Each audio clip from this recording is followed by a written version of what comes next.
নমস্কার বন্ধুরা, আরও একটা নতুন রেসিপির ভিডিওতে আপনাদের সবাইকে স্বাগত।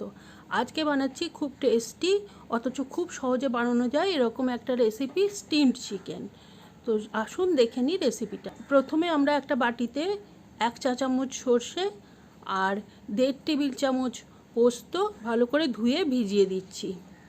এটা ঘন্টাখানিক ভিজবে, আর পোস্তর পরিমাণটা আপনারা চাইলে সামান্য কম বেশি করতে পারেন। আর সর্ষে আমি 2 রকম নিয়েছি, এটা যে কোনো একরকম নিলেও হবে। 1 ঘন্টা বাদে আমি ওটা গ্রাইন্ডার জারে নিয়ে নিয়েছি। সঙ্গে দিচ্ছি 4টে কাঁচা লঙ্কা। আপনারা যেরকম ঝাল খান সেই হিসেবে লঙ্কাটা কম বেশি করতে পারেন। আর ভালো করে পিষে নিয়েছি, দেখুন একটা স্মুথ পেস্ট তৈরি হয়েছে। এখন এর মধ্যে আমি দিয়ে দেবো 8-10টা কাজু, দিয়ে আরও একবার ব্লেন্ড করে নেব, দিয়ে একটা স্মুথ পেস্ট তৈরি করে নেব। আর এখন আমি এই মশলাটা রেখে দেব। আর নিয়ে নিয়েছি চিকেন, ভালো করে ধুয়ে জল ঝরিয়ে নিয়েছি, আর এই রকম ছোট ছোট করে কিউব করে নিয়েছি। ওজন হিসেবে চিকেনটা প্রায় 300 গ্রামের মতো রয়েছে। আর এখন এর সাথে আমি দিয়ে দেব পরিমাণ মতো হলুদ গুঁড়ো আর লবণ। লবণের পরিমাণটা একটু বুঝে শুনে দিতে হবে, তার কারণ হচ্ছে এই রান্নায় কিন্তু মাঝখানে লবণ চেক করার কোনো অপশন নেই। তো এখন যেটা দেবেন সেটাই ফাইনালি থাকবে রান্নার মধ্যে। আর এরপরে আমি দিয়ে দিলাম যে সর্ষে, পোস্ত আর কাজুর যে পেস্টটা বানিয়েছিলাম সেইটা। এখন আমি ভালো করে সমস্ত জিনিসপত্র মেখে নেব। আর দিয়ে দিচ্ছি 3 টেবিল চামচ ঘরে পাতা টক দই। এই দইটা কিন্তু যতটা সম্ভব জল ঝরিয়ে নিতে পারলেই ভালো, তার কারণ জল থাকলে রান্নাটার স্বাদটা তত ভালো হবে না।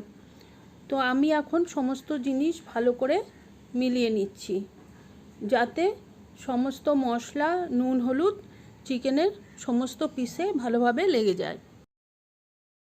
ভেজিটেরিয়ান বন্ধুদের জন্য বলছি, এটা আপনারা পনির দিয়ে করতে পারেন, সেক্ষেত্রে কুকিং টাইমটা একটু কম লাগবে, বাকি সব মশলা একই থাকবে। আর এখন আমি ওই চিকেন পিসগুলো যে মেখে সরিয়ে রেখেছি, আর কড়াইটা বসিয়ে দিয়েছি গ্যাসে। তার মধ্যে দিয়ে দিলাম 1.5 থেকে 2 টেবিল চামচ মতো সর্ষের তেল। আর তারপরে দিয়ে দিচ্ছি 2টো শুকনো লঙ্কা ফোড়ন দিয়ে দিলাম। সামান্য একটু ফাটিয়ে নিয়েছি লঙ্কাগুলো। আর লঙ্কাগুলো যখন একটু ভাজা হতে আরম্ভ করবে তখন আমি দিয়ে দিচ্ছি গোটা গরম মশলা। তার মধ্যে দিলাম 4টে ছোটো এলাচ ফাটিয়ে দিয়েছি, আর 1 ইঞ্চি পরিমাণ দারচিনির টুকরো, আর 5টা লবঙ্গ। এখন এই মশলাগুলো যখন ভেজে সুন্দর গন্ধ বেরিয়ে যাবে তখন আমি দিয়ে দেবো 1 চা চামচ রসুন বাটা আর 1/2 চা চামচ আদা বাটা। এই সমস্ত মশলা আমি ভালো করে ভেজে নেব। আর যখন আদা ভাজার গন্ধ বেরিয়ে যাবে, মানে কাঁচা গন্ধটা যখন চলে যাবে, তখন আমি 3টে মিডিয়াম সাইজের পেঁয়াজ লম্বা লম্বা করে কুচি করে রেখেছি, সেগুলো দিয়ে দেবো। আর এইবার মিডিয়াম হিটে আমি এগুলোকে ভালো করে ভেজে নেব, যতক্ষণ পর্যন্ত না পেঁয়াজটা একটা ট্রান্সপারেন্ট হয়ে যায়। মানে পেঁয়াজটা কিন্তু আমি খুব লাল করে ভাজবো না, মোটামুটি একটু স্বচ্ছ টাইপের হয়ে যাবে, তখনই আমার ভাজা হয়ে যাবে। আর তার থেকে বেশি ভাজবো না। আর এই পর্যায়ে দেখুন আমার ভাজা হয়ে গেছে। তো আমি এখন গ্যাসটা অফ করে দেবো। আর গ্যাস অফ করে দিয়ে আমি দিয়ে দেব 1 চা চামচ কাশ্মীরি রেড চিলি পাউডার।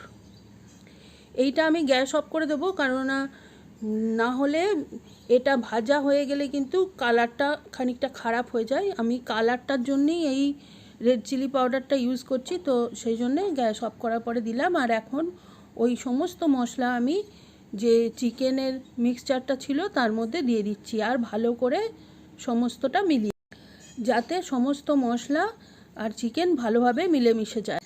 আর এখন আমার হয়ে গেছে, তো বাটিটা আমি বন্ধ করে দেবো। আর কড়াইতে খানিকটা জল গরম করতে দিয়ে দিয়েছি, আর সেই জলের ওপরে দিয়ে দিয়েছি একটা স্ট্যান্ডের ওপরে বাটিটা বসিয়ে ঢাকা দিয়ে দেবো। আর লো মিডিয়াম হিটে 30 মিনিট এটা আমি স্টিম হতে দেবো। 30 মিনিট বাদে আমি গ্যাসটা অফ করে দিয়েছিলাম। আর এখন একটু ঠান্ডা হওয়ার পরে কোটোর ঢাকনা খুলে দেখছি, দেখুন এই রকমভাবে রেডি হয়ে গেছে। আর মাংস খুব ভালো সেদ্ধ হয়ে গেছে। তো এখন আপনারা যে কোনো রুটি, লুচি, পরোটা বা ফ্রায়েড রাইস, ভাত, যা কিছুর সাথে হোক সার্ভ করতে পারেন। খুব ভালো লাগবে খেতে। বাড়িতে অবশ্যই একবার ট্রাই করবেন আর লিখে জানাবেন কেমন লাগলো। আর রেসিপিটা ভালো লাগলে প্লিজ লাইক, শেয়ার, সাবস্ক্রাইব করতে ভুলবেন না। সঙ্গে থাকুন।